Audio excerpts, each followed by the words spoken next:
అదే కాకుండా ఇంకేం చెప్తారంటే భార్యాభర్తల మధ్య ఒక పవిత్రమైన సంబంధం ఉంటే, అంటే ఇద్దరు సరైన క్యారెక్టర్తో ఉంటే వాళ్ళకు పుట్టబోయే పిల్లలు మంచి సంస్కారాలతో పుట్టే అవకాశం ఉంటుందని చెప్తారు. అంటే భార్యాభర్తలు కనుక ఒక ఉన్నతమైన ఆలోచనలతోటి మాకు మంచి క్యారెక్టర్ ఉన్న పిల్లలు పుట్టాలి అని భావన చేస్తూ వారు కనుక సంగమిస్తే వారికి మంచి సంస్కారాలు ఉండే పిల్లలు పుట్టడానికి అవకాశం చాలా ఉంటుందని మన కల్చర్లో చెప్పారు.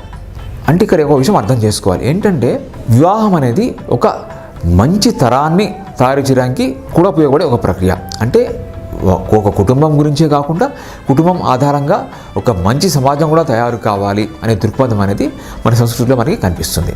అలా కాకుండా మామూలుగా పుట్టే పిల్లలు ఏంటంటే వాళ్ళు ఒక సాధారణంగా ఉండే అవకాశం ఉంటుంది.